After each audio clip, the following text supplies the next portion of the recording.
All right, what's up, folks? Welcome to Foreign and Domestic. It is good to be here. It is America's birthday weekend. And with that being said, I'm going to throw it over to my good brother, Alan, to get us started off right because he's got the shirt and he's got the flag. I pledge allegiance to the flag of the United States of America and to the republic for which it stands, one nation, under God, indivisible, with liberty and justice for all.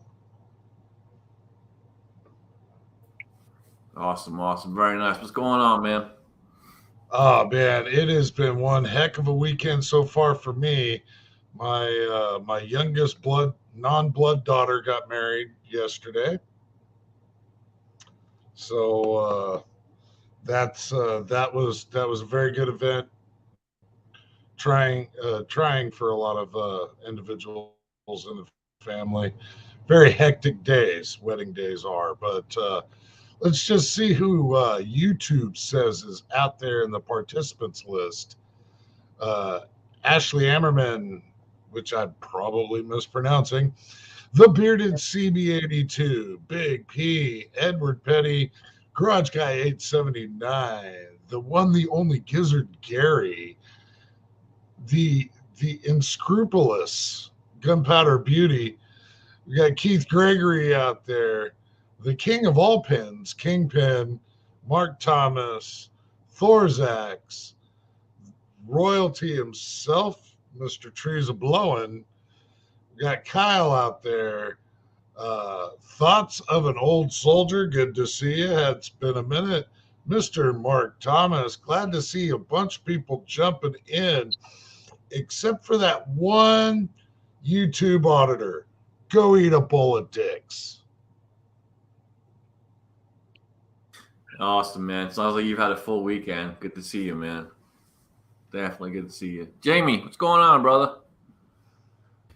Let me tell y'all, man, I've had a great weekend so far, and I'll fall next week. Good to see Tony. Nice to see you, Lakeview. Thank you. Good to see you guys. Glad to be here. Very good, very good. Nice of you. I'm glad you're here. Um, so I sent a box of bullets. Y'all know Big Al won the 1,000 subscriber. He won 1,000 bullets. CW sent him some. Gene sent him some. I sent him some, and he got them, and he seemed to be tickled with them. And it's just that little small box, the UPS box. If y'all have not seen that video, you got to go check it out. He keeps pulling bags. I don't know how I got that many bullets in that little bitty box, but to see him just keep pulling them out, man, that's why we do what we do. And Absolutely. sent a box of zinc to Andy 79 Z28. It arrived on time. So far, I'm batting 1,000% on my boxes getting to where they're going. Thank you, U.S. Post Office. So, other than that, I got nothing. I'm working on a video doing the editing. It should be up tomorrow, and it's way too long. I apologize in advance, Scotsman, but it's just the way it is. Hey, if it's full of good information, that's okay. I don't mind long videos as long as they're full of good information. That's a big difference. Daniel, what you got going on, man? Well, let's see. I'm right at the end of editing the Let Freedom Ring video to put up. So, yes, there will be a video coming for me finally. 5 o'clock Eastern Standard Time, 4th of July. Hashtag Let Freedom Ring. And Jamie, yes, I did watch that video of Big Al pulling them out, but he scares me to death with that knife, the placement, and how he was cutting. I thought he was going to give him a circumcision. Somebody needs to buy that man a knife sharpener because that sucker is dull. But everybody made the bullets for Al. That was great. It was. It's like it's got to be maybe 2 bags, I thought, and it's just like 4 and 5. He just kept on pulling. I was wondering where he's pulling them out of. But thanks for the invite, Lakeview. Good seeing you. Good to see you. Heath, Scotsman. Hi. Yeah, it was pretty funny watching Alex keep constantly going bag after bag after bag. He keeps sticking his hand in there, like, dude, how much more is in there? It's definitely pretty cool. Yeah, if you guys haven't seen Al's video, go check it out. Al's a good dude. And we got a very special guest with us. We got Lakeview. What's going on, my brother? How you guys doing? Doing good. Good to see you. Good to see you.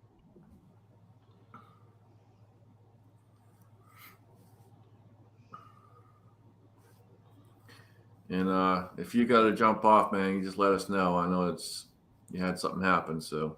Yeah, we just we got some bad news. I went earlier. My dad called me a couple days ago and said my aunt wasn't doing too good, and so he called me last night and said, "Well, we'll be down there in the morning." They're from Mesquite, so they drove down 6 hours to get here because my other aunts had called him and said that she didn't have much time left. So we went up to the hospital to go see her to the care center there, and we had just barely left. And my aunt was going to go get something to eat, my other aunt, and they called us and said that she just barely passed. I don't think she wanted anybody in the room when she passed. And, some people like to go like that. So at least she went in peace, and, I'll be attending a funeral here pretty soon. Yeah. Sorry to hear that, man. Life is precious. Life is short. Hold on to your loved ones. Tell them you love them every day.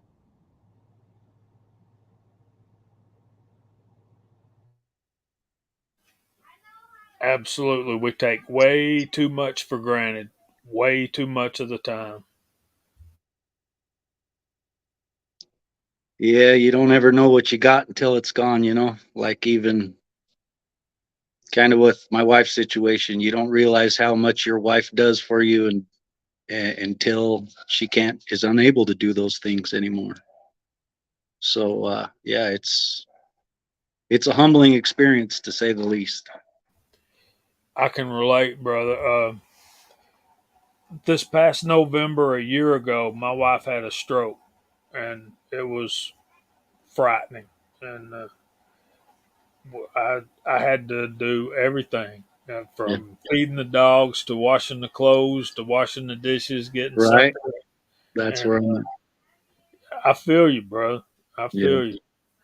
Yeah. But praise God, she's fine now. That's right. Absolutely. And Absolutely. if anything, meaner than ever, dude. I'm Right. telling you. I mean that grass better not get too high, man. That I better not have more than 3 bags of garbage outside. Yeah, She came back with a vengeance. she did, Yeah. man. I kind of jokingly say when people ask me how's Lisa, I'm like that's the meanest white woman in Floyd County, Georgia. But hey, Daniel and the Weasel have met her. She's not so bad. Yeah. Damn good cook, too. Don't let him fool you. She is a sweetheart and a great cook. Oh, I bet she is. I bet she's the sweetest thing ever. We can tell she's a great cook. I mean, look at Jamie.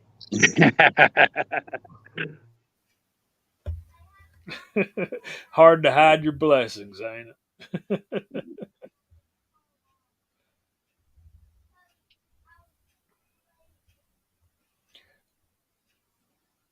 So Lakeview, I know you've been taking care of your wife. What else you been doing? Much of anything?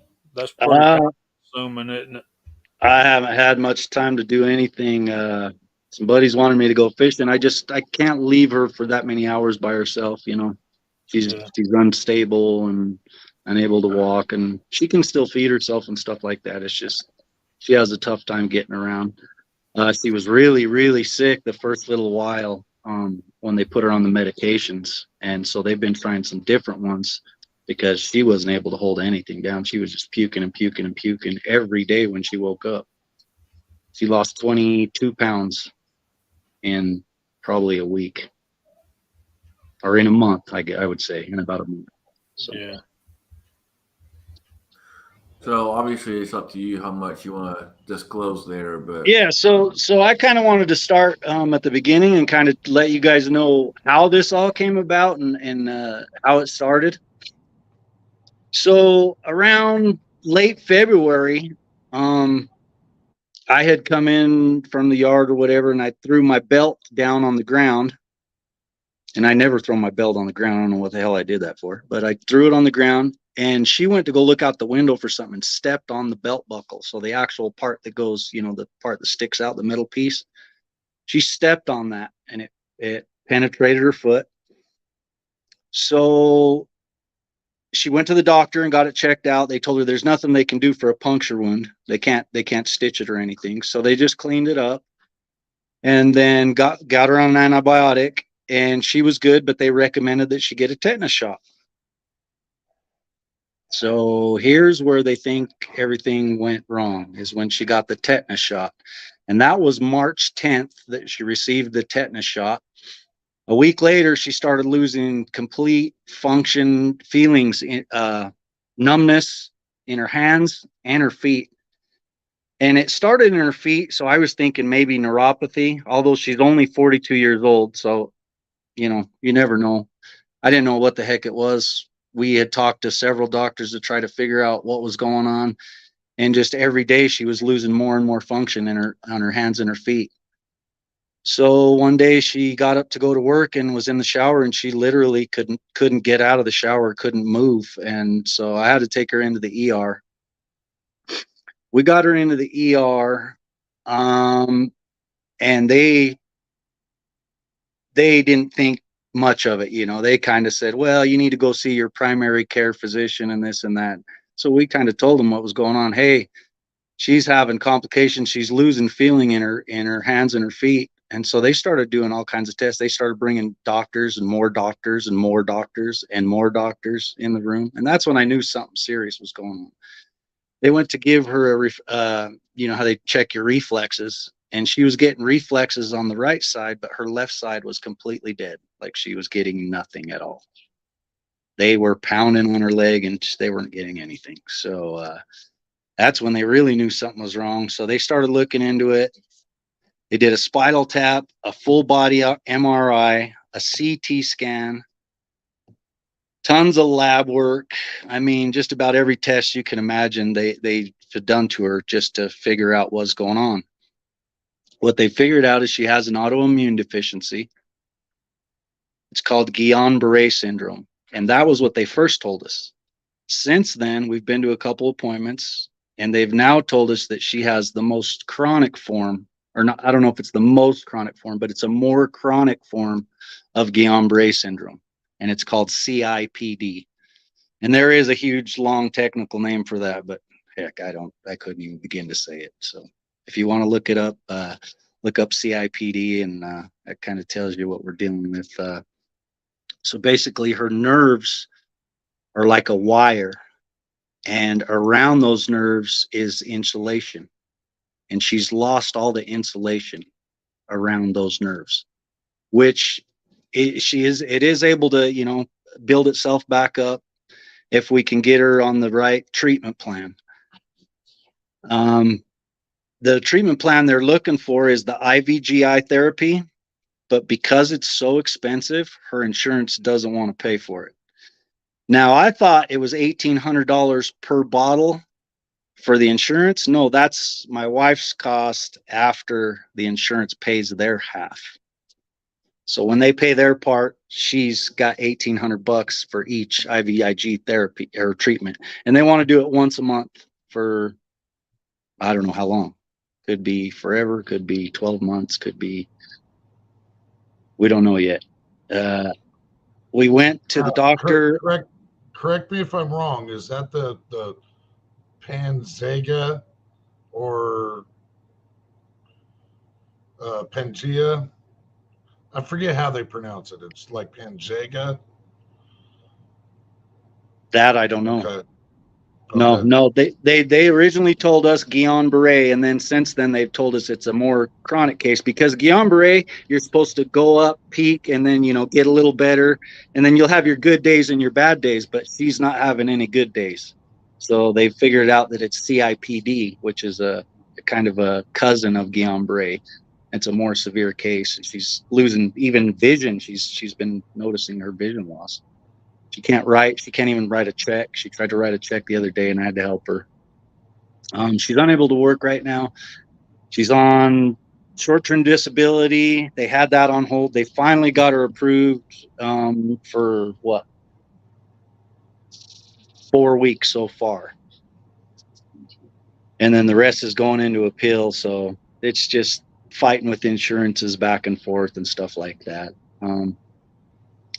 But yeah, this all started. They and I asked the doctor, and he says they think it was from the tetanus shot. And you can also get it from the flu shot, from any vaccination. He said you get it from vaccines. So I don't know how you guys feel about vaccines. That's teach all your own discretion. But I know I never take the flu shot. My wife hasn't taken the flu shot. She even works at the hospital, and she hasn't taken the flu shot. And so it kind of sucks that she got this whole thing happened over a tetanus shot, which we thought was going to help her get better, but apparently it didn't. So now she's needing a chair to shower with, a walker. At times she can walk and stuff. Me and my son try to take her around the little circle here, as much as she can, but she just can't stand up for long, and she has no force squeezing anything or anything like that. Yeah, it's I know a bit about it, and it's unpredictable. Yeah. And so the person actually can feel like they're in complete control, and just the muscles just don't do it. Well, and that's the hardest thing. Yeah, Alan, she says she's good up here and her brain's working right, but her, her limbs won't work. The brain, when it computes to the limbs, it's not computing. And then she says that she feels like her hands and her feet are on hot plates all the time, like it's constant burning. So yeah, and I it sucks because I don't know how to help her. The worst thing is, like C-Dub said, he couldn't help his wife, and I felt that. I mean, straight to the core. Like it's hard to be able to watch a loved one cry and be in pain and suffer, and you not be able to do your part for him. So yeah, you just try not to let it take a toll on you, brother. Yeah, no. I got a good support system, man. I got rough. You guys. That's rough, but it's yeah. I would never want to be anywhere near that kind of position. It's so frustrating in yourself when it seems like you're of full capacity. Yeah. It just nothing is translating to the limbs and the appendages, and everything's hunky-dory for a minute, and then you have no control. Yep. And the amount of fatigue, I guess, is... Yeah, she gets very tired. Yep.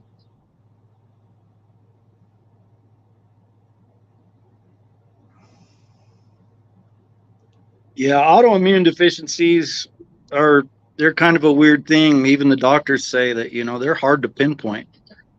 They're hard to diagnose. They're hard to treat. The only reasons we got answers is because we went to the ER, and they almost wanted us to leave the ER. And I basically refused. I said, no, she's got something going on. We need to figure it out. So when they started doing all the tests, then they knew that they admitted her that day immediately. Yeah, it sucks when you got to stand there and fight with them. Yeah. Yep. But yeah, that's kind of where it happened. Where we think it started from was the tetanus shot. I guess nobody's 100% sure, but that's where the doctors say that it comes from the vaccinations and stuff like that. So we've been to doctor's appointments probably every day this week, and we'll continue to be at doctor's appointments for who knows how long. But hopefully they can get also her iron levels. We got her blood tests or blood results back, and they said her iron was 6 times what it should be. The normal levels for your liver should be, or your iron, excuse me, should be at 250, and she's at a 1275. So what they're going to have to do is they're going to have to basically give her a blood transfusion. They'll filter her blood out of her body and then pump it back in after they filter it to try to get her iron levels back down to where they need to be. Because they said that on top of the CIPD, she could have a blood disease. What was the name of that blood disease? Hold on, let me get the name of that blood disease.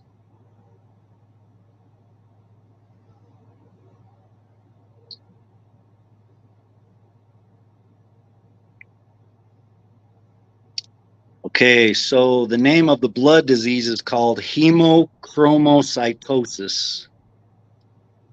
Hemochromatosis. And so we're trying to figure that out too.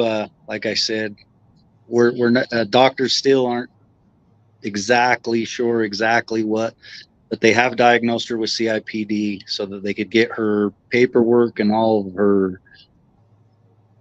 insurance stuff on rolling, so that we could get stuff underway. Where that particular blood disease isn't directly related, but it does aid in the complication of CIPD. Yeah, that's what they said. They said it could be genetic, and the one doctor said that usually you don't get it till you hit around your 40s. It starts popping up. So she's up around that age now.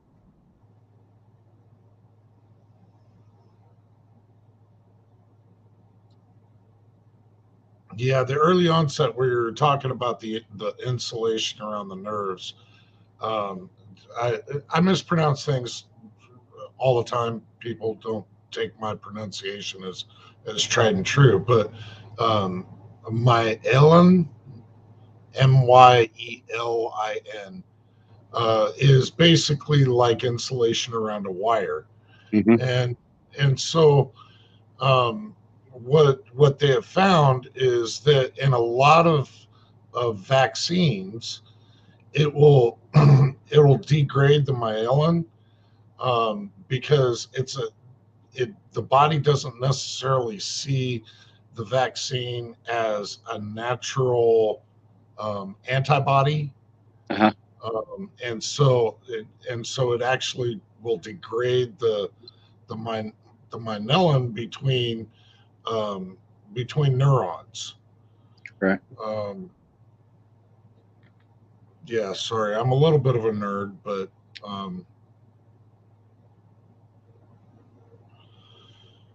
yeah, the blood disease, yeah, it's not helping things at all, and it's it's super likely that she got it from a simple tetanus shot. Mm-hmm. That's what really triggered the onset. Yep. Yeah, that's what they're saying. So we're gonna keep fighting and keep a positive attitude, and we're gonna pray to Jesus like we've always been doing, and keep it in the good Lord's hands.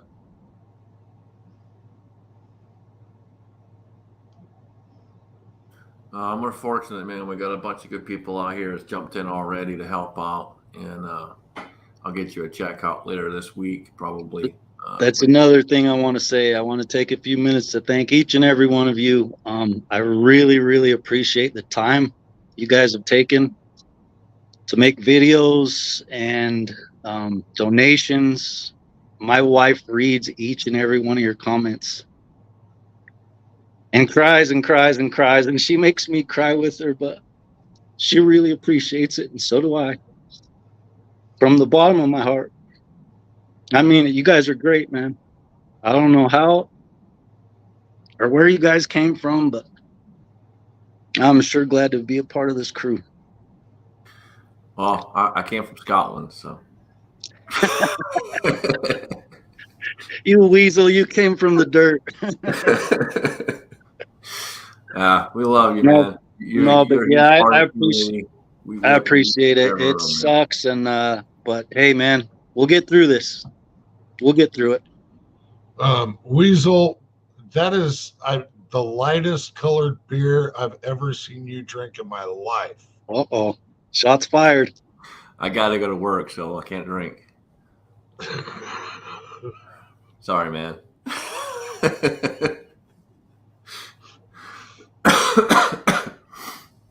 Yeah, I got to work one night, then I get 2 nights off, and then I have to go back to work. So it's kind of retarded, but they changed everything around for this year, saying that people had requested it and this, that, the other, when no one requested it. Just what they wanted to do.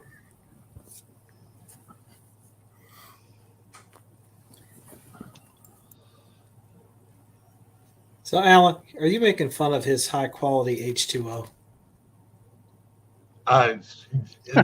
Well, I've never seen him ingest H2O, so I didn't think that that's what it was. It could have been some midget moonshine, some midget ninja moonshine, but I wasn't quite sure about all that either, because that stuff, if you leave it in a glass too long, it'll eat the glass. I haven't got some moonshine in a while. I've talked to my buddy and see if he's got any in the works. You make some damn good moonshine, I'll tell you that. It'll mess you up quick if you ain't ready for it. Yeah, it'll heat you up and knock you down all at the same time.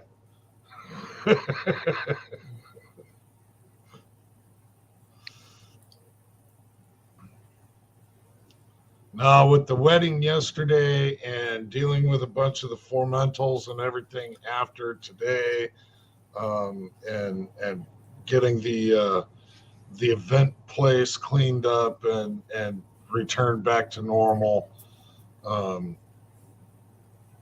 I just didn't get.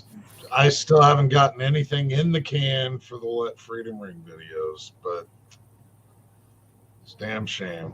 But this year might be the very, very first year that I don't put something out for Let Freedom Ring. Just use some old footage, man. Grab something.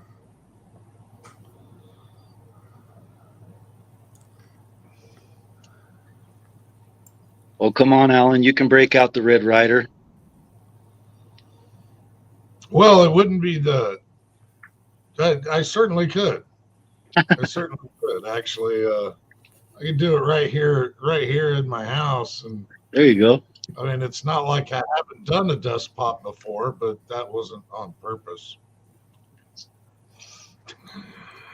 That'd actually be pretty funny to see you with a Red Rider. In his kilt.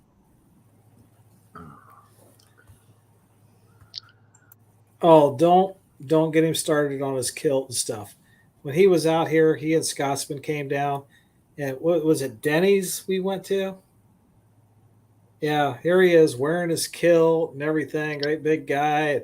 Nobody said a word. He had a 45 on his hip. I wouldn't have said nothing either. We had very good service, no complaints. Well, and Daniel, what kind of reaction did I get from the older ladies in the restaurant? I wasn't looking at the older ladies. What did you do? They were all about it. They're all smiles and giggling and laughing, pointing, and yep. The ladies love them, gents. The ladies love the kilts.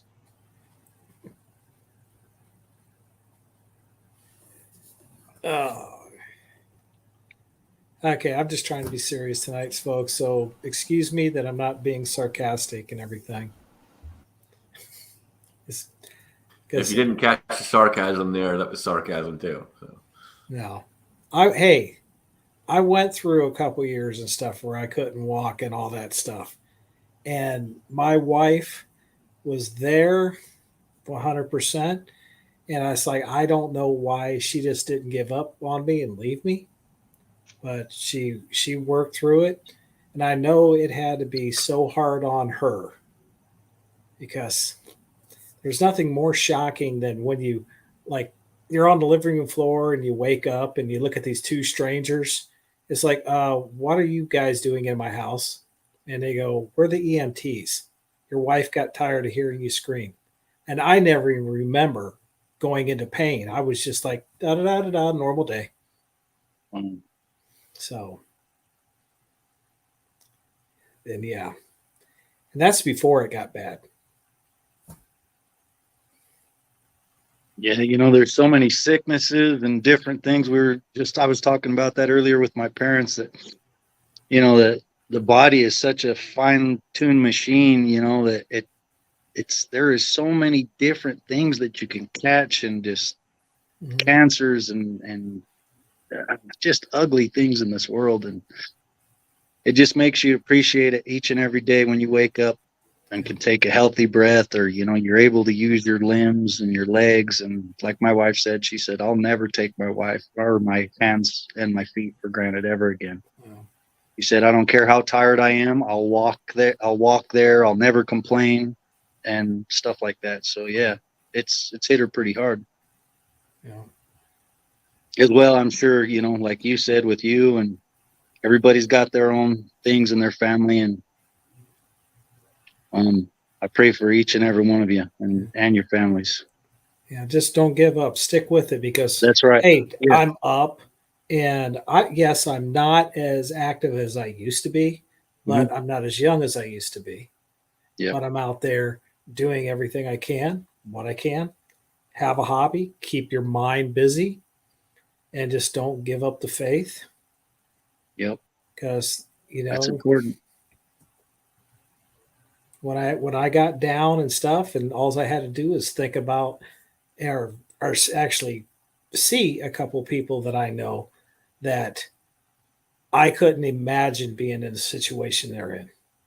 Yep. One kid has no joints. Yeah. In his entire body.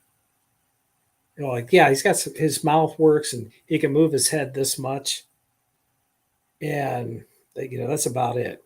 Another kid, he's had over 50 surgeries and stuff. And he's all, they're both, power chairs and wheelchairs.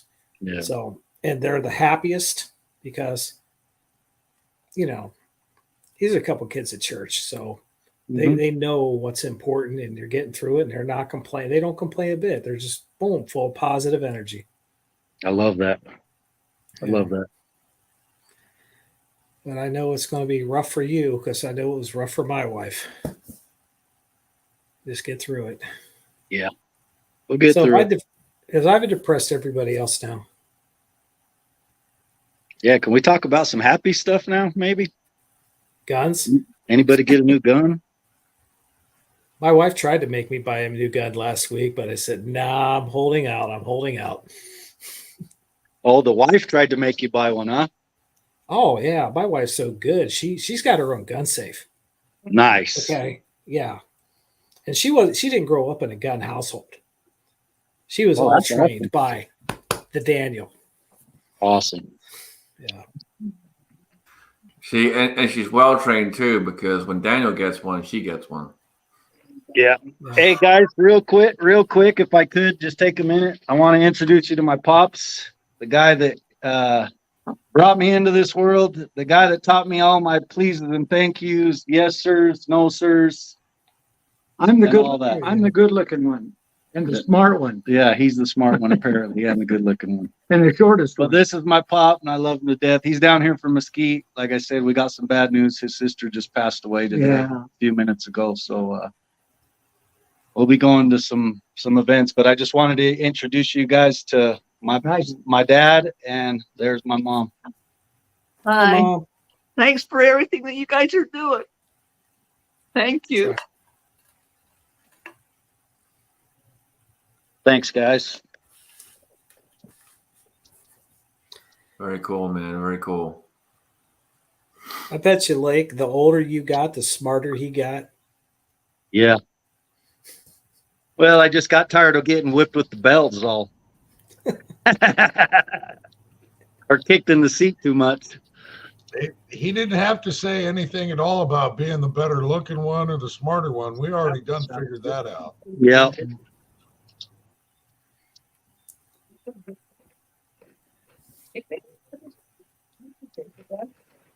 That's something about parents. When you're a teenager, they're the dumbest people on earth.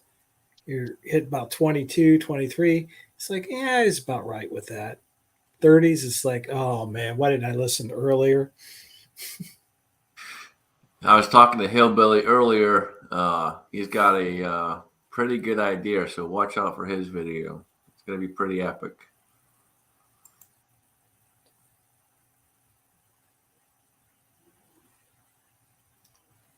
Oh, hard seltzer. Wait, you didn't tell him about what I did with the, did you? Take a T-post, tape it on with duct tape, and make a poor man's dueling tree. No, he's actually, you'll be surprised what he's going to do. Okay. You'll be surprised. It'll be interesting. Whoops. That was too easy. I'm not going to go You there. hit the red circle with the white X, And then and I it can't hear him again. What did you do? Hit the one that says leave studio on the bottom? You're right. He did it again.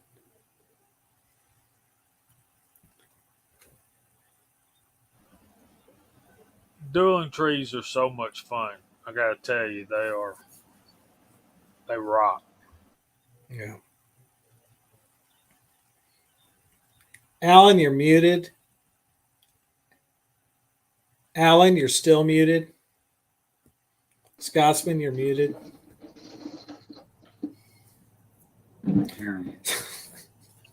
Oh, okay.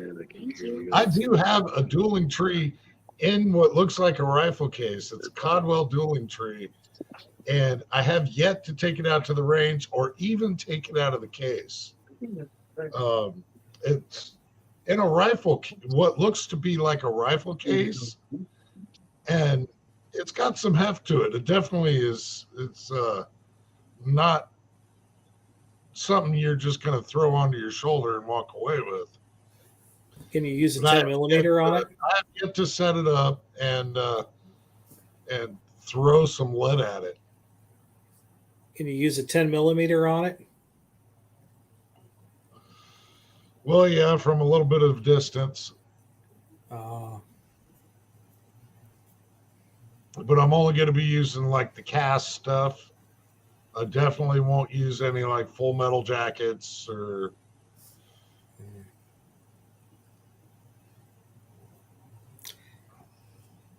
I think T-post and cans of seltzer and IPA beer do better. You get more reaction. You'll definitely get more reaction out the beer, more than likely. Yeah. I just don't like to have them shoot the ones that's got a lot of sugar content because that attracts bees.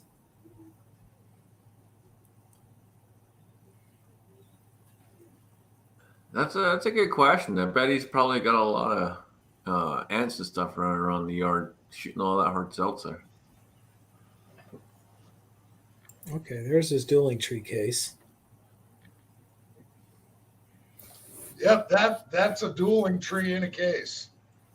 It's definitely got some heft to it, though. Do some curls.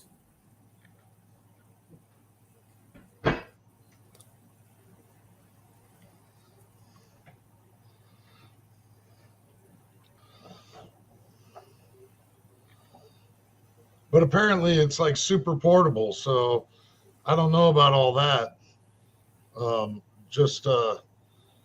Scotsman's been down to the pistol range before, where even just walking that thing around the barn would be quite a bit of effort. It's one of those things you probably want to set up and not have to take down very frequently. Yeah, it's a good bit of a little walk here and there around that. Especially you got to pick that up and carry it around.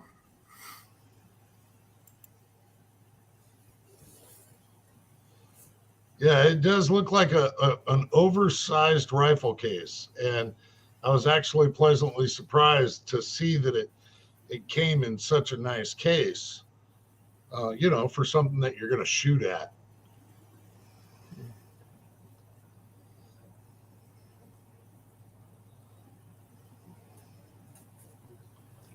If you don't mind me asking, how much was that case? It was, I actually got it on sale for $115 It's not bad. with the straight up Codwell dueling tree. It's, Sweet. it looks like a good unit. I haven't set it all up yet.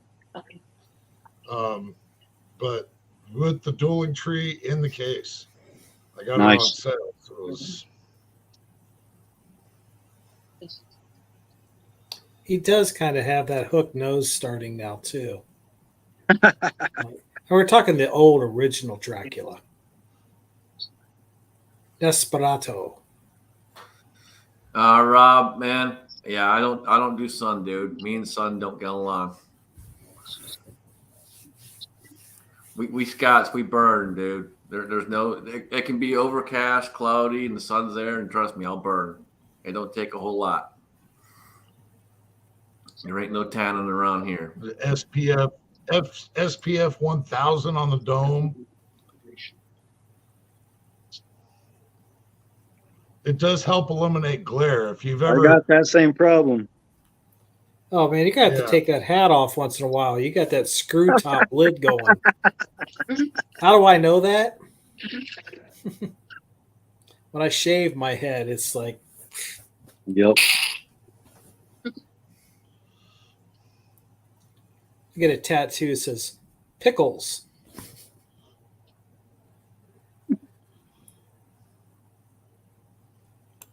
Back when I actually had hair, I used to actually shave different things in the back of my head. Like for concerts. Did you rock a man bun back then? Like for concerts and stuff. When I went and saw various bands, I'd shave something in the back of the head just for shits and giggles. Well, Tim S was wanting to know if you wore the skinny jeans and rocked the man bun back in the day. Ain't no skinny jeans here. No, but I have stayed at his house, and I was really kind of wondering what this thing was leaning against the corner. It looked like a back scratcher with an electric razor attached to it. So just, so you can get those tender spots in the middle of the spine.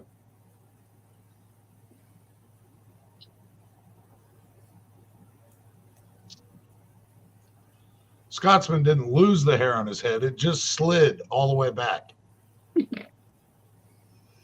Dealing with the ATF for so many years, yes, it slowly started going this way, and it just kept on going. It ain't stopped. Government will do that to you.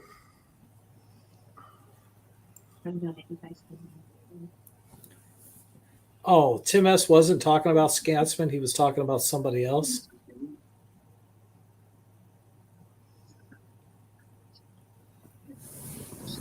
I don't talk crap.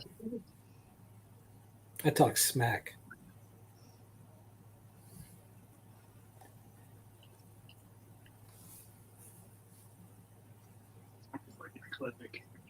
Speak. No, here a couple of weeks ago, I was looking at picking up another wheel gun, and it's just probably going to have to wait a couple more weeks is all. And but the question that I've been posed is, what are you going to use that for? Because a lot of times, I won't pick up a weapon unless it has a use. I won't purchase a weapon unless I have a purpose for that particular weapon. I'm not necessarily finding a major purpose or like a main use for like an anaconda, but I mean, it's an anaconda. You could just look at it and be glad you own it.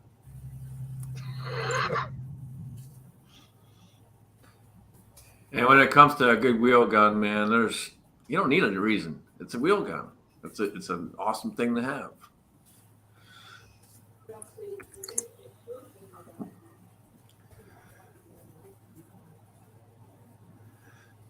You know, maybe I can try some ballistics testing against 10 millimeter. Who knows? Who knows? Yeah, that'd be pretty cool. Have you made any progress on your range at all? I know you've been working on there for a while and then kind of had to stop for a little bit. Yeah, it got shut down for a while, and I haven't made any progress in getting it built up. I just haven't, in between time constraints and so forth. It hasn't gotten any improvements.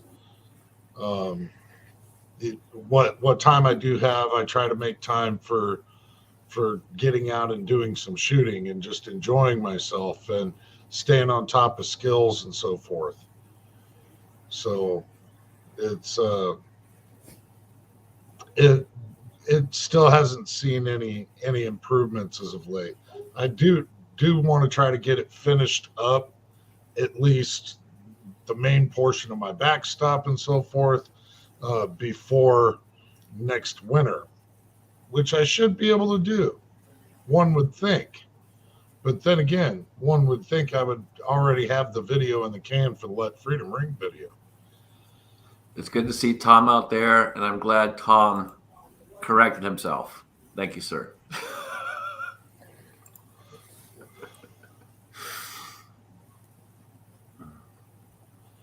I was about to call you out for that. He's just in a habit of being a polite kind of guy. You know, he had proper upbringing.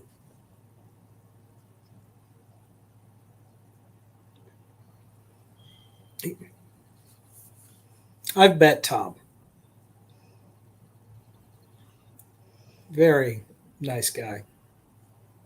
Tom's a good dude, man. I've had the pleasure of shooting with him a few times. Definitely a good dude.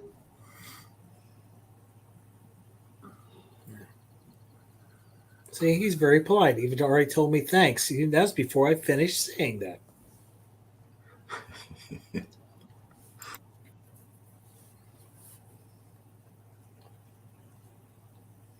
See Mark Thomas out there. He was saying he's smoked 5 packs of Canadian Wildfire. Yeah, I've been seeing it down here too, man. It's been pretty rough. There's been some days it's been pretty bad. Heck, the one day out here when I was on my porch, you couldn't see out to the end of the field. It was so thick. That stuff was no joke. Yeah, I think it was. It's even made its way all the way down here, and we've had a significant amount of rain in the past week, and so that's helped out quite a bit. Just like take it out and get it dropped down to the ground, because man, sometimes in the morning when it hadn't been raining all night long, you could tell it was just stuffy.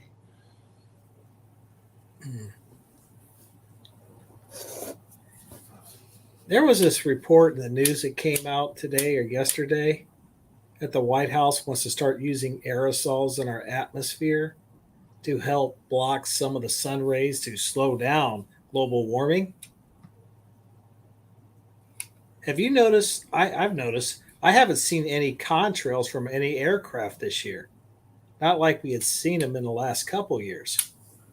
Just makes me go. I've been seeing them like crazy out here. Back when any day it's a good morning, you'll see 50 to 100 easy. Well, usually I'm in a flight path between Cleveland and Columbus, so you'd see them all the time, all day long. They're not there.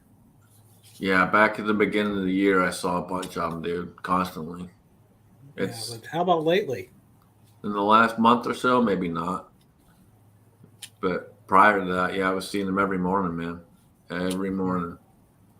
It's just kind of odd that, now the White House is saying that they want to use aerosols in our atmosphere to block out the sun rays so it don't get so hot. This makes me wonder. Okay, no point. Just,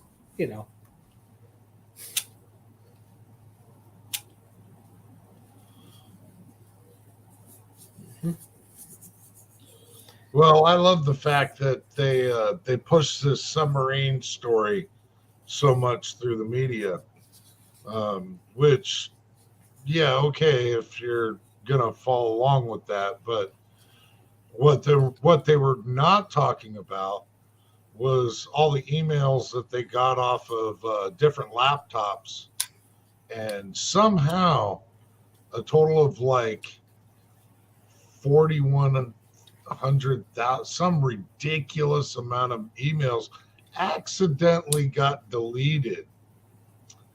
They didn't want to talk about Hunter Biden and him getting smacked on the wrist for his firearms charges. They didn't want to talk about the impeachment vote on the president. So instead, they flooded the media with this soup can that tried to go down to the Titanic. Which there in itself is a bad idea. I mean, that's the Titanic. You're really gonna, yeah, bad idea. it's Right some 6,000 feet down. It's kind of dark. You're going to need a real good flashlight to see anything. And if you see anything, it's going to be through a hole this big.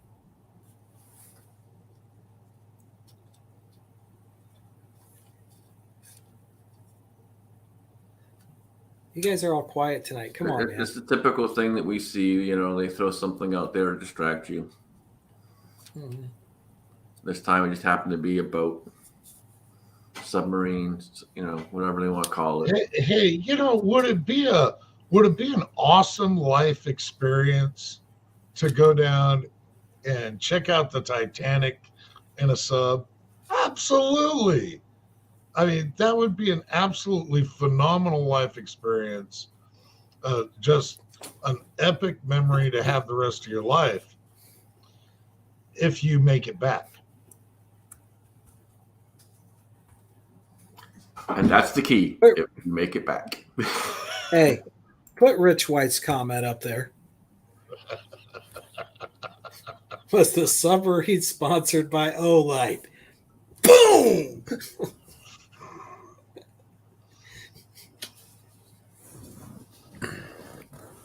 Well, yes, it was, but they failed to put their video up fast enough, and penalties are severe.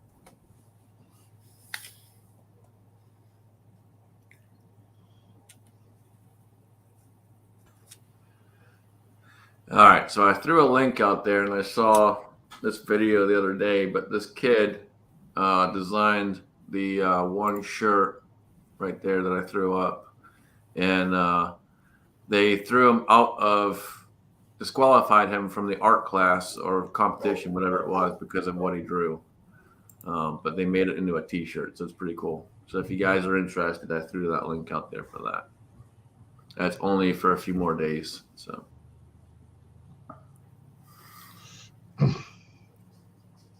Is it anything like that kid getting suspended for eating a Pop-Tart into the shape of a gun?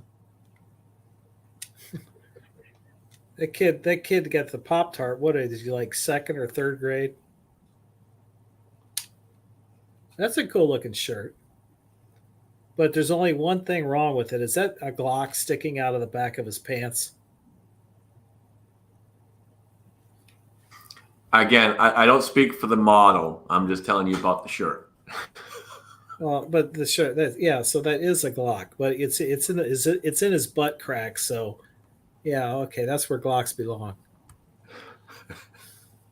Well, yeah, that's called keister carry. Yeah. It's like Glock owners know if they're among other Glock owners without seeing their concealed carry gun. It's like they do that dog thing. Somebody did a video on it. Two Glock owners came up and started sniffing each other's butts. Yeah, they're a breed of their own. All right, I'm sorry. Hey, Lake, what we're kind of gun do you carry? We're almost halfway through. Alan, you want to go through the side chat?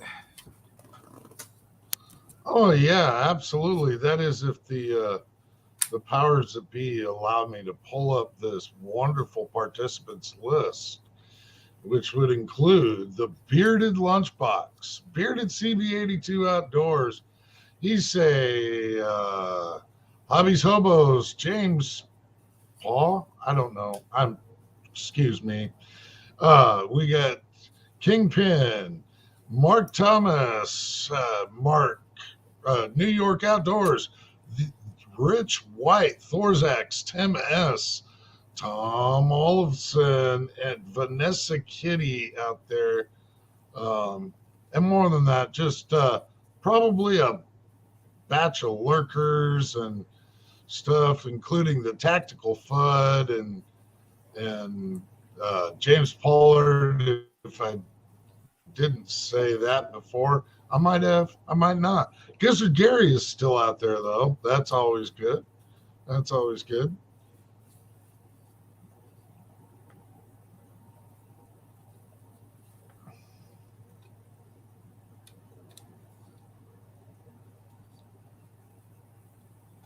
Don't forget the YouTube guy.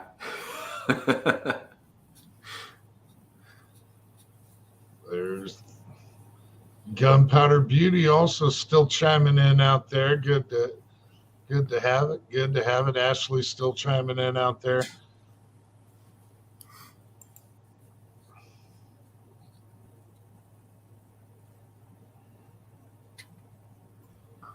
So Tony, do you have anything scheduled for coming up here in this week or anything?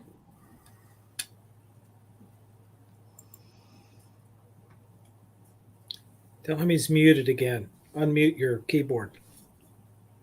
Sorry about that. Yes, I do. I'm going to try and get out and do the Let Freedom Ring video for the 4th of July. I know I skipped last year. I think I did it the year prior to that, but I missed last year for some reason. So I'm going to try to get out and get that done.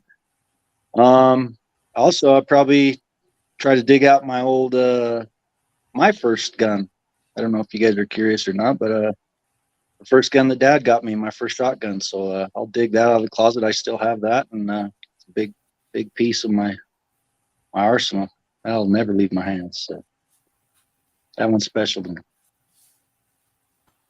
That'd be cool, man. Heck yeah, I'd love to see that. Yep. That would be so anything awesome. coming up for the wife this week as far as going anywhere, to hospital or anything? Or We've got a few appointments coming up this whole entire week. I will keep you guys posted as much as I can. Keep you guys in the loop and let you guys know what's going on. Like I said, I just kind of not felt obligated, but kind of did feel obligated to just let you guys know what's going on. I know you guys put your time and effort into this, and I just wanted to come on here and personally say thank you to each and every one of you. It means a lot, and I appreciate the help. My wife appreciates the help, and like I said, man, you guys are heaven sent, and I appreciate it. I really do. So thank you to each and every one of you.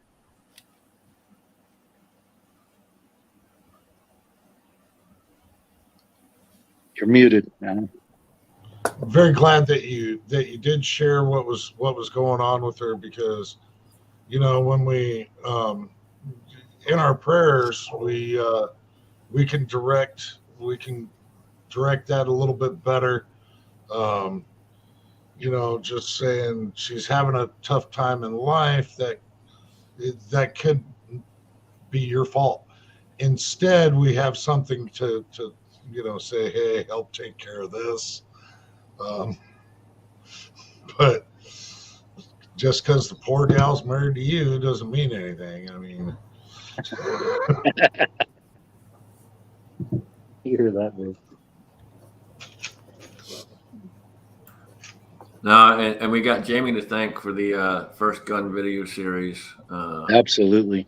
As an awesome idea, and I'm looking. I've been seeing some good ones so far, and KFW threw one up today, so we got one from KFW, so that was pretty cool. you guys haven't seen that, go check it out too. But yeah, I will. it's a very cool idea and lots of good stuff coming out from it. Yeah, it's a great idea. I wanted to see some videos from these guys and see what their first guns were. I think we all have relatively inexpensive and relatively um, simple guns for our first guns, and justifiably so. But they're they they kind of take on a personality of their own. They just they've been through so much, and they take so much abuse from us when we're little, and then they grow to this. I don't know. It's kind of like a sentimental attachment that we develop for them over the years, and then um, sometimes they're pure beat up junk, but we wouldn't part with them for all the tea in China. Yeah.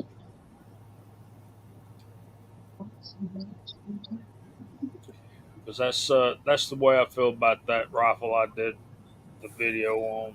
I mean, it's probably worth nothing to anybody else but me, but I'm not interested in getting rid of it. So there's That's that. right. No, that was a great video. I appreciate it. Thank you. And the purpose was to draw attention to raising funds for a very worthy and worthwhile need that's going on. And God bless you, brother. You're in my prayers every single day. And along with CW, uh, another guy we need to be praying for. I just found out over the weekend that our brother Echo was in a little bit of a problem. So Not doing too good again, huh? you praying men out there, keep Echo's reloading chambers. Will do. In your prayers. So, it really don't matter how bad we think we have it, and how everybody gets low in life sometime, but you don't have to look far. Uh, you don't have to look far for help, and you don't have to look far to find somebody that's a whole lot worse off than we are. Absolutely.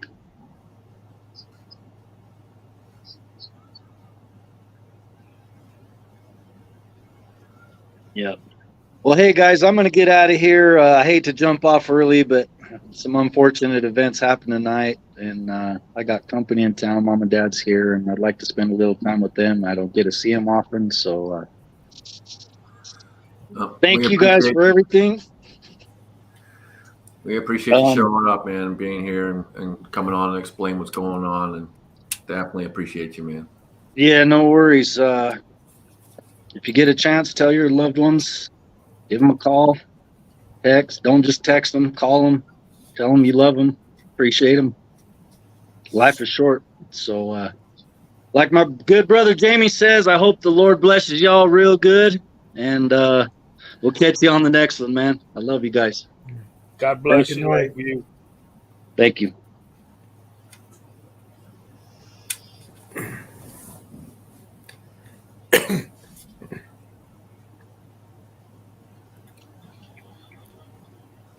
Yeah, CIDP is definitely rough. Definitely rough. They do have a lot of medications out there that do help a lot of people. Some of them up from 65 to into the 80%. It's just depending upon how advanced that it is. But it's positively a rough one, and we are all saying our prayers and hoping for the best for it.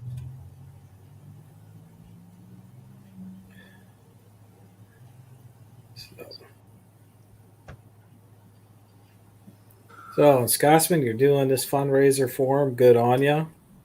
But, brother, I know the work and stuff that you put into this. Jamie's had experience here with one that he did. Folks out there, they go through a lot just to run these fundraisers. So thank you, Scotsman. But Yes. dude, It can take a toll sometimes, man. It really can. It's, I mean, heck,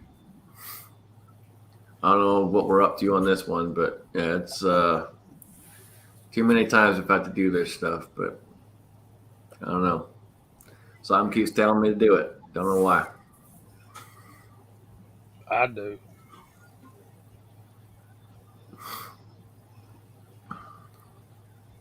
But again, that's kind of why this happens.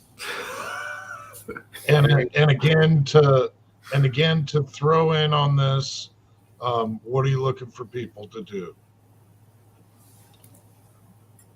So right now, I have a savings account opened up, and basically everything that you guys send, just either shoot me an email or shoot me a text if you got my phone number. Shoot me an email, and then I'll get you a way to send me the money.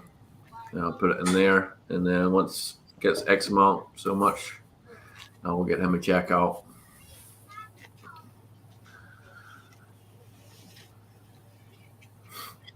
And again, the goal's 10,000, and as of right now, we're just under 3. So it's pretty awesome with just over a week at this point, and we're right at just under 3, which is pretty epic in a week.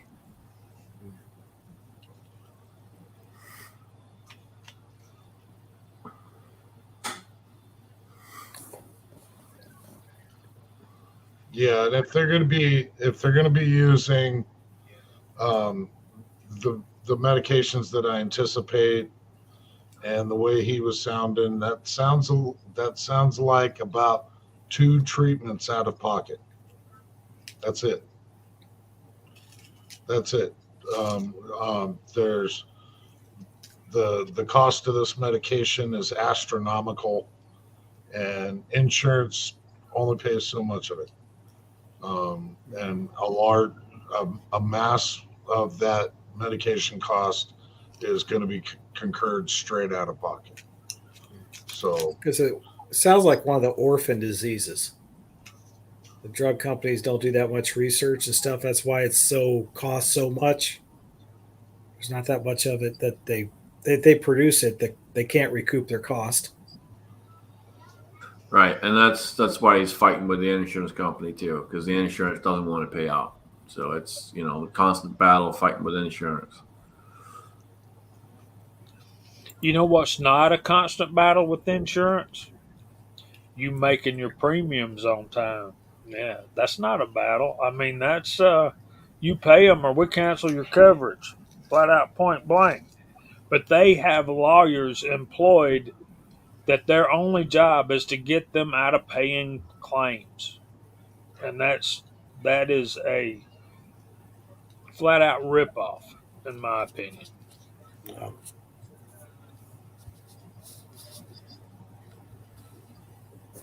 Don't make me get on a rant here. Don't get me wrong. Every now and then, insurance works out, but a lot of times it never does. Get on a rant, man. It's okay. Okay. We like rants around here. My wife recently had a flash flood, and her car got washed away in a flash flood. Back in I think it was May. Yeah. So when we bought the car, they asked us a question: do you want gap insurance? Of course, we want gap insurance. If you're financing a car, people, I'll give you a hint at the end of this. Yes, you want gap insurance when you buy a car. So, the definition of gap insurance is to pay the difference between what the car is worth, what they could sell it for if they were selling it, and what you owe on your loan. Can we all agree on that? Mm-hmm. Okay. Wife has this accident, no fault of her own, act of God, right? Um, Car gets washed away. Um, Insurance company comes up with how much they're going to pay. And the difference between what they paid and what in other words, the gap insurance was going to have to pay $850, and we had to fight them tooth and nail to pay $850 for insurance coverage that we paid $1,200 for. So what you need to do, folks, is if you finance a car, once you are no longer upside down in your car, cancel the gap insurance and make them refund the prorated amount of premium that you paid them. That is how that works.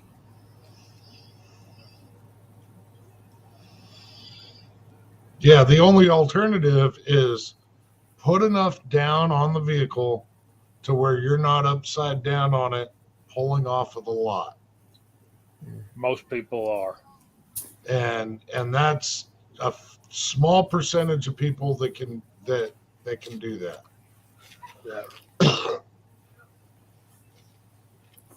So did she get a new car later on there, Jamie? Oh yeah, we got a brand new Camry, or she does. Oh, really? Well, did she ever take it driving at a wild animal park? No. No, smart woman. Yeah, we stay away from places like that. You know. She said, "Let's take the new car for a ride." I said, "Well, as long as we're not going to a wild animal park, I'm down. As long as we're not going to Lion Country Safari." Honey, what's the camel doing to your car? I think that's called rape. Have you been back to see that camel at all, Alan? Not that I'm going to admit. No. Is the camel still healthy, or did it have a sudden mishap? It looked fine from about 800 yards away.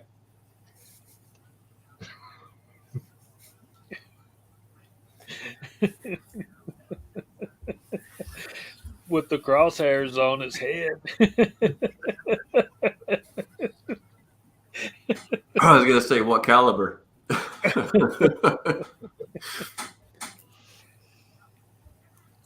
Yeah, there's some scopes now that actually have the camera in the scope and they can send it to your phone, which you can turn around and make live on YouTube or something.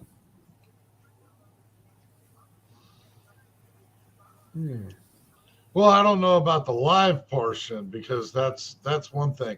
The one thing that did intrigue me is now them coming out with the scopes that are adjustable by moving the fore end.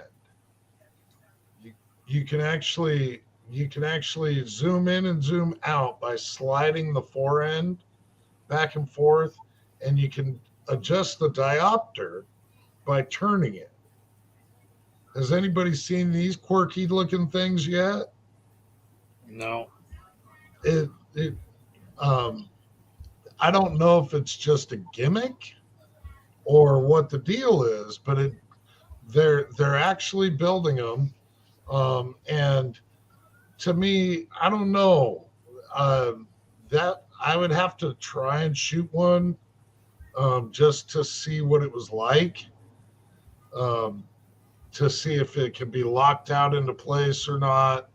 But yeah, a fore end that slides back and forth to be able to adjust your scope. Not necessarily a bad idea. I don't know if it would be a good idea or a bad idea. I think I'd have to try one. You think that'd work on deer there, Jamie? Going deer hunting? It depends on the deer, Daniel. If he's Oh, going it's to gotta walk be out really- there, if he's going to walk out there and stand still broadside while you playing and figuring out something, yeah, that's a good idea. But other than that, I need to be using what I'm familiar with. I know, right? Yeah. Yeah, 3x9 variable, set it on where you want it and just leave it there. And when they jump out, blast them. I'm uh I'm learning a lot about scopes lately. There's listen, if you guys are in the market for a scope, I gotta tell you to go check out Arkin Optics. They're having a super sale. They're 25% off. The scope that I have on my 6.5 Creedmoor that shot to 1,000 yards multiple times for multiple people is $249 right now. That is an awesome scope for that kind of money. They've just come out with a LVPO, low variable power, whatever. You're laughing at me, Scotsman. Come No, on. I'm laughing right here. Info Bro has just upped Allen. He got hit with a rhino. Well, you're skipping school. That's something else right there, man. Yeah, when you're supposed to be in school, that'll LPVO, low power variable optic. And I hadn't seen the price on it, but it's a 1-to-8. There's Insight Freedom. What's up, brother?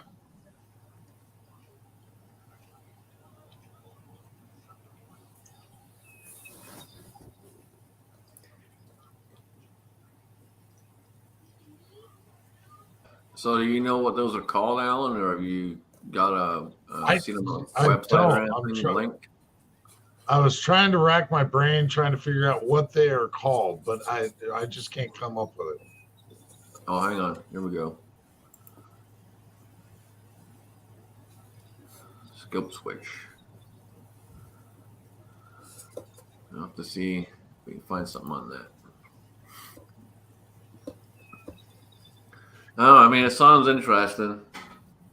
I don't know if I'd pay $500 to try it out. I definitely want to see one first before I drop that kind of money on a scope that's somewhat new to the market. Let him. I think I'd let him work the bugs out before I buy one.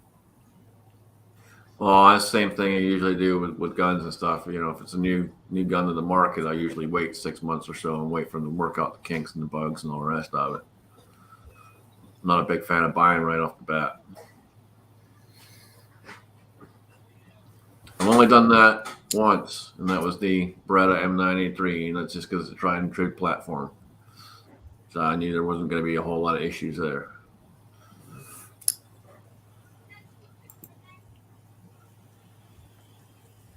I have a tendency that with like AR rifles to be as far out extended with my C clamp as I can get. And so for me, it might be funky if I'm shooting a full size rifle and I'm sliding the scope here to where my hand's like up against the mag well. I don't ever like hardly shoot with my hand up against the mag well. There's a time and a place for everything, I know, but if I've got a full length rifle, I'm usually fully like as far out as I can get on that barrel. So I don't know. It looks interesting. But I'd like for him to yeah, antimatter if you're interested in someone that really wants to test your product, get a hold of me.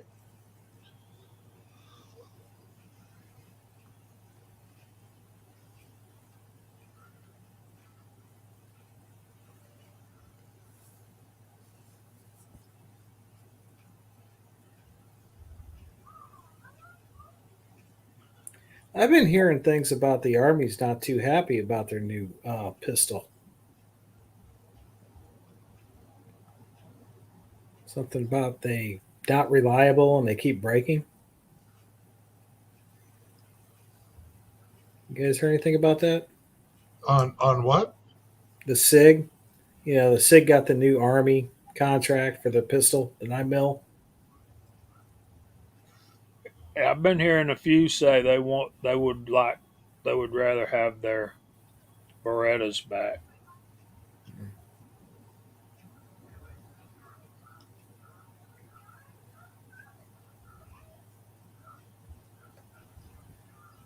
So it looks like you have a small lever up top that you put your thumb over to adjust it. That's pretty interesting. Yeah, it looks like an interesting system. It goes right up onto a regular Picatinny rail, but somehow the mechanism actuates your scope, and it just slides right up on top, so you can keep like a C-style grip, and be able to actuate the scope. It looks interesting, but then again, are you how's follow-up shots going to be?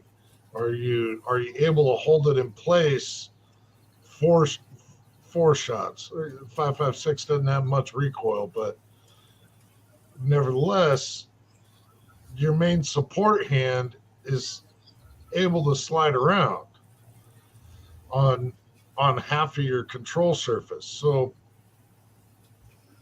I'd be interested in trying one just to see what it was like. Share a picture of it. Do a share screen. Let us see it. Hang on, let me pull it back up. Let me see what I can share here.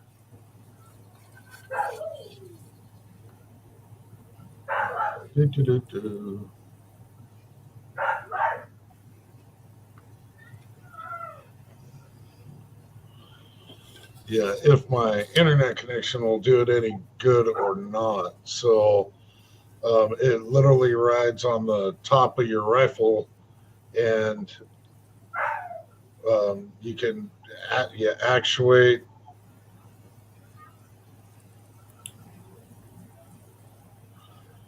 It's like a cable system. They don't even show the scope.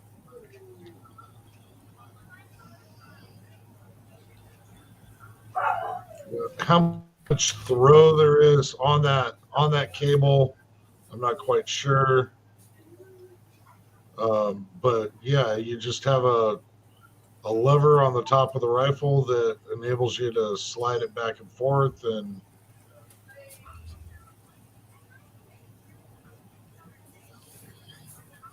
so it's an interesting concept. Far out, man. Thank you.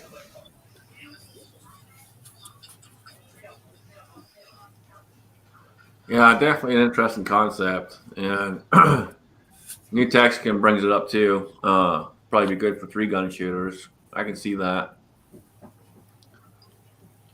But like you were saying, it all kind of depends how well it sits on there, and with recoil and stuff, is it going to cause you problems?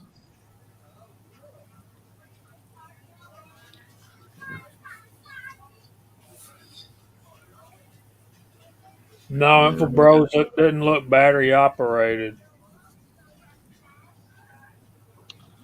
No, it looked like it was cable operated. Like it's got a scope ring mount that goes around your scope ring, and it's got cable that actually actuates it.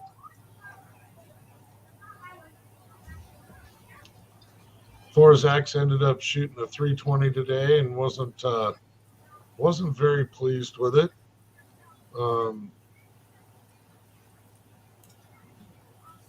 Yeah, I've got a number of them and shoot better than any Glock I've ever owned. But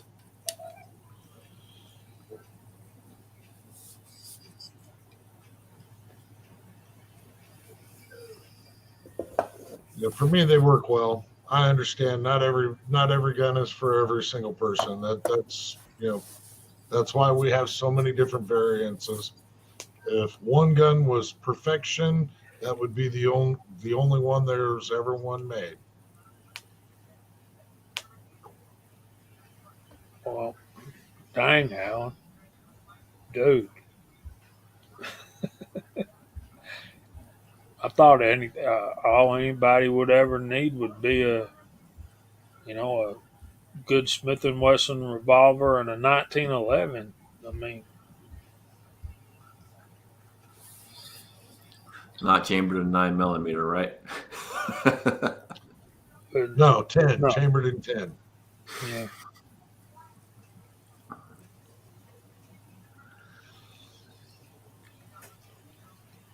Yeah, it's an interesting thing for sure. Yeah, they're saying it's cable operated. I don't know how much I trust that. I know, right? I can see that going wrong real fast. That's the thing. I'm a Murphy kind of guy when it comes to stuff like that. If it can, it will.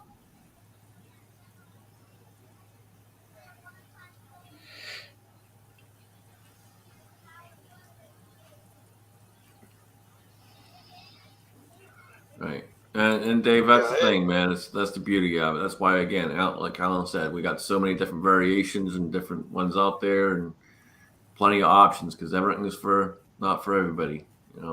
We all like what we like and know what we like, and then again, you got a whole bunch that don't, and you got to figure out what you do.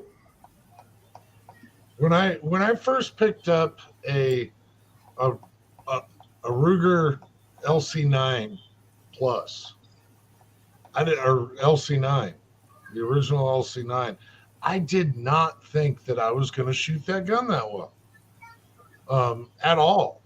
And in very short manner, I realized I shoot this thing ridiculously well for an inexpensive subcompact, and tons and tons of people just absolutely hate them because of the feel of the trigger pull and the weight of the trigger pull and the size of the pistol itself and everything else. For me, a trigger could be 1.5 pounds or it could be 5 pounds. It doesn't really matter to me if I shoot that particular gun if I shoot that gun that well. It can be some gun that people just think is a hunk of crap. And if it continues to run for me and I shoot it well, then great. But yeah, I'm not saying my opinion's worth any more than anybody else's, because it's literally my opinion. Just because somebody prefers, I don't know, high point over their Glocks, then more power to them, whatever. That's why we have so many variances and so forth. People's flavors are different. People shoot things differently. Just random example. Jamie, do you shoot better with a revolver or semi-auto? I'm in a similar situation with one of my guns, Alan. I truly shoot revolvers better, and Scotsman can attest to that, and probably Daniel too. But the one that has shocked me with how good I shoot it and how long I've kept it around, because when I first acquired the gun, it was on a trade. I traded a AR-15 that I had built for a Smith and Wesson Shield chambered in 40 Smith and Wesson and some cash. And that's got to be 5 or 6 years ago now, at least 4 years ago, and I've still got that shield. And when I acquired it, I thought, well, I'll trade this on something else that I want more. And man, every time I take it out and shoot it, it astonishes me how good I shoot that little gun. And I'm not a semi-auto guy, and the thing just it's easy to conceal. It's got some power with a 40, and I just I just I feel confident carrying that gun and comfortable, and that's the main thing about what you what you carry. Yeah, I think you've got to be confident and comfortable with it. And that gun, every time I shoot it, those traits get more and more entrenched into my being. And yeah, Insight has the same thing going on. He likes the way they shoot too for him. But bigger guns are different things. When you're talking about a full size semi-auto handgun, in my mind, what I'm thinking is um, that gun is not for concealed carry. It's for carry, or it's for competition, or it's for a range toy, right? I mean, I just those have got to fit perfect. They got to do everything you want them to do, and I think that's what Dave is getting at with the way the 320s felt to him, because you can see right there in his comment he likes 44 specials and he likes 1911s. So yeah, uh, something that's foreign is going to be foreign to you at first, uncomfortable and unfamiliar. But I guess you can get used to anything. But talking about a full size handgun, semi-auto, I want it to fit right. I want it to hit what I'm pointing at, and I want it to. Yeah, and the more you work with it, the better you're going to get with it. I get that, but if that initial feel and that those initial shots aren't good with a bigger handgun like that, particularly when I've already got myself used to revolvers and that shield, then I'm going to be moving on to something else. Like I really like Berettas. I've got a friend of mine bought a Beretta PX4 Storm off of me when I first got sick and I needed money to pay the doctors. So I'm thinking right now I need to try to reacquire that because I really enjoyed that gun. Am I making any kind of sense at all? Yeah, absolutely. Absolutely. You know, that's like I don't shoot revolvers that much. And so I'm not nowhere near as good of a shot with a revolver as I am a semi-auto. Can I still hit stuff with a revolver? Well, Scotsman seen me do it. Um, and I might have actually outshot him with his own gun. But um, it's just like not my forte. So, it's awesome that we have um, so many options, I think, in our, at least in our country, more or less in our world, to be able to find what works for you. Have I purchased a gun and taken it out and went, good God, I can't shoot this thing for shit? Yeah, I have, and got rid of it. Um, but usually I attribute it to myself. Um, if the gun functions and everything else, a lot of times I attribute it to myself, and maybe this just isn't the right tool for me.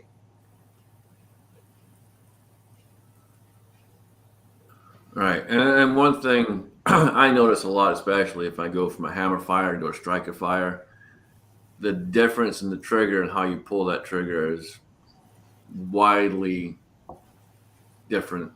And you'll notice right off the bat when you go from one to the other. I'm a big hammer fire guy. I don't like striker fires that much at all. I don't shoot them very well. But when you go from one to the other, you'll notice that difference pretty quick.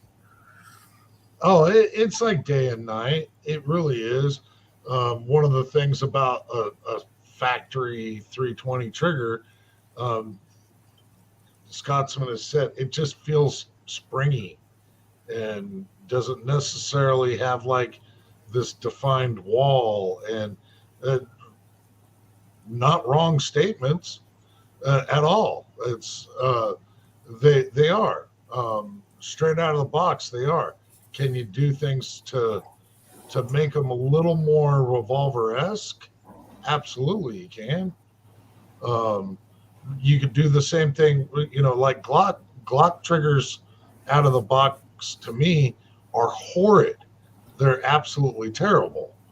Can you get by far better triggers for Glocks? Yeah, absolutely.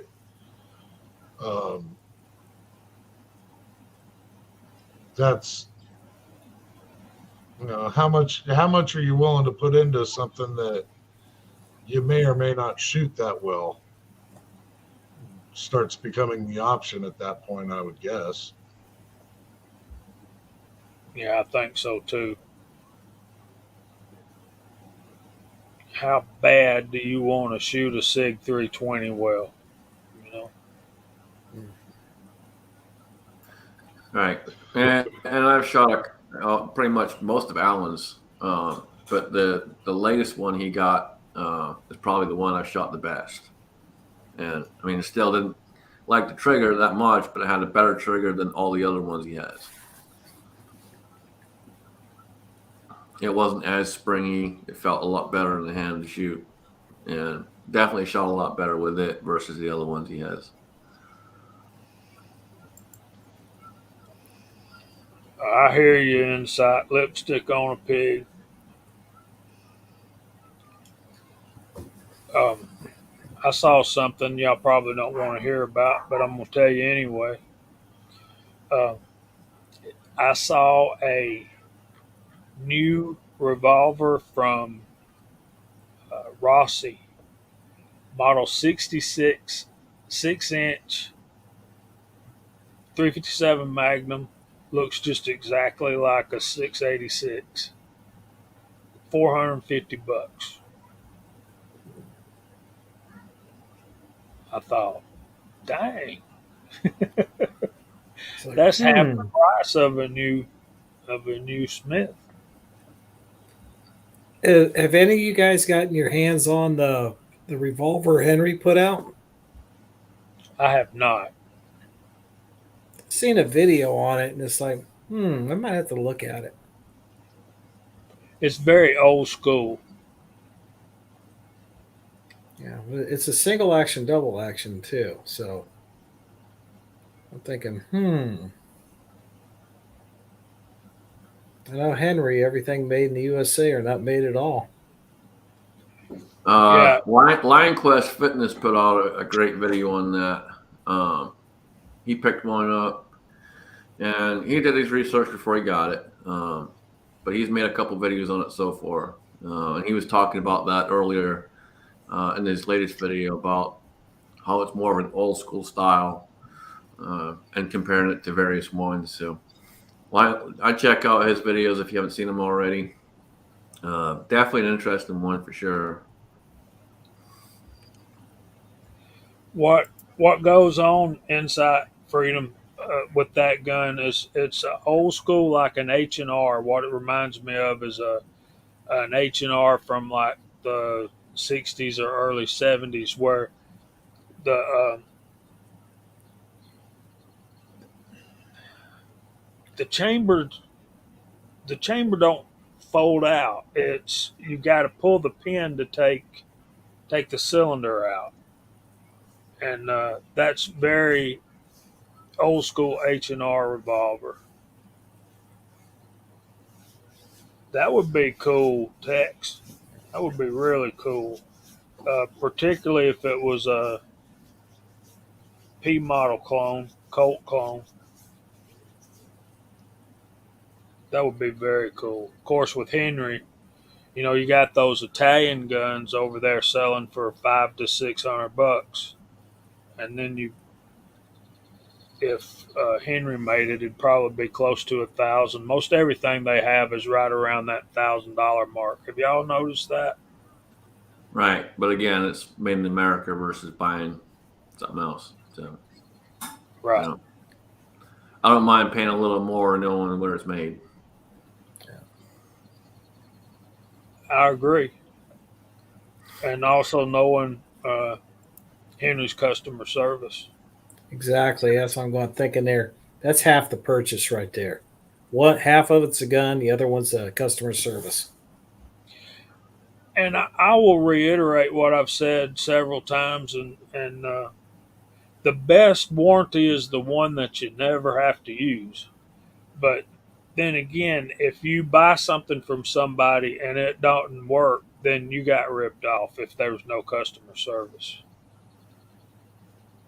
Am I crazy? No, I'm not. No. It's just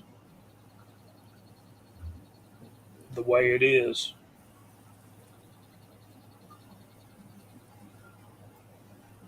Right. And yeah, I mean, there's nothing wrong with you birdies, man. They make a nice gun. They really do. Yeah.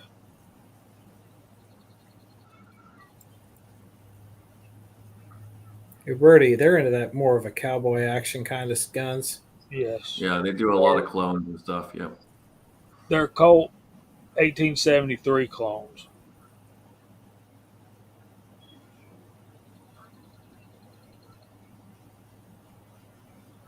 Single action armies, Dan. Yeah. Peacemakers. Can you picture it? I've moved on. Okay. Yeah, it was just a question because I've seen it before. A lot of guys that buy them, they were the older guys that like the sassy, cowboy action type of stuff. I mean, they look good, but they just weren't my thing. But the Henry looks more into like the 60s, 70s style of guns that came out during that time frame. Right, exactly.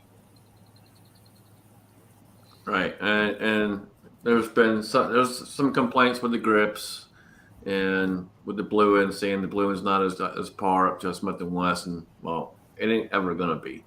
I mean, Yeah, because that old school EPA Wesson blue end, you're not gonna get anywhere near that because they don't have the same kind of tooling and stuff. So you're not gonna see that. and the complaint was on the grips is that they weren't rubber grips. Come on, they're wood grips. I hate rubber grips. I would rather have wood grips. See, Well, I've Thor's seen some people say it's a little small on the grip as well, which I can see that. But if you look at the style of what the gun's supposed to be, that's the style of how those guns are. That's the way they've always been designed.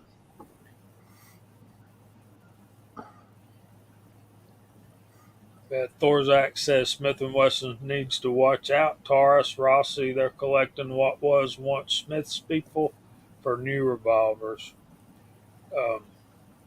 And he ain't wrong. Dave is rarely wrong. But to me,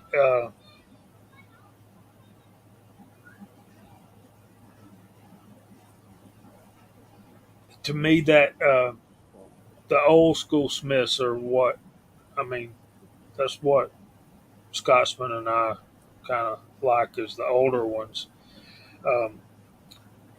Would I buy a new Smith over a new Taurus? Not sure. I would rather have the Smith, even if it is brand new. But Smith and Wesson aren't making revolvers like they did back in the 40s, 50s, 60s, 70s, and 80s. I mean, it's a new world out there for them. And Colt ain't either. I don't think, not that I own any Colt revolvers, but I don't know what you're talking about, garage guy. Henry revolvers don't have the plunger shroud. I don't think they have a release for the. It's not shrouded, but if you like Greg was talking about in his video, it's a beefy thing. So I don't think it's gonna get bent up or anything like that. It looks pretty solid. Um, Generally, they'll have a shroud around them to protect them, but that thing's pretty beefy. I don't see it getting damaged. And I tell you, one you birdie that I would like to have, and I'm not much on those kind of things. I'd rather have American made, like a Smith or a Ruger. But they make a Model 3 clone, a Smith & Wesson Model 3 clone, which is the what do they call those? You know, the brake tops, and all the empties come out at once. I wouldn't mind having one of those, but those things are doggone. I mean, they're like $1,200, but still. Yeah, they can get up there.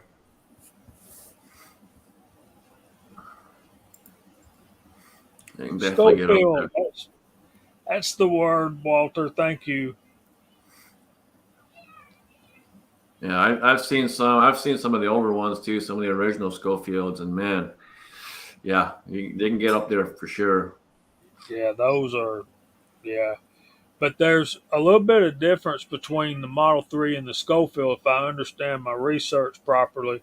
Schofield was a colonel back then in the Army, and he was in charge of a cavalry unit, and he wanted the Model 3 wanted some changes made to the Model 3, and yeah. So they're a little bit different between a Model 3 and a Schofield. I remember those, Edward Petty. Major. It wasn't even a colonel. It was a major. He was there. Yeah. He was out there on the front lines.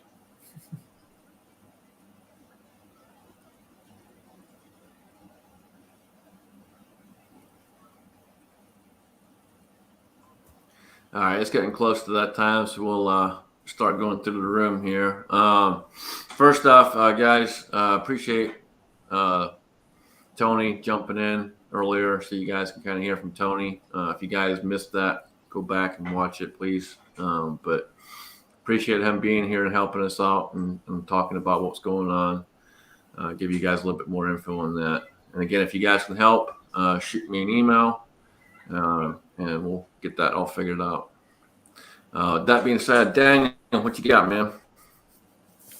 Oh, just like I said at the beginning of chat, getting my Let Freedom Ring video. I've only got one more thing to add to it, and that way I can get it out there for July 4th, 5 o'clock Eastern. So everybody, they're just get ready to get dumped on for the hashtag Let Freedom Ring. Thanks for the invite tonight. Folks, let's get something going for Lakeview to help take care of his family. And God bless you. Alan, hey, Jamie, I still want your gun, that 586, man. I'm going to steal it from you someday. Don't leave that laying around. And if it disappears, I didn't do it. All you got to do, man, is go shooting with us, and if I bring it, somebody will put it in the wrong bag, I'm sure.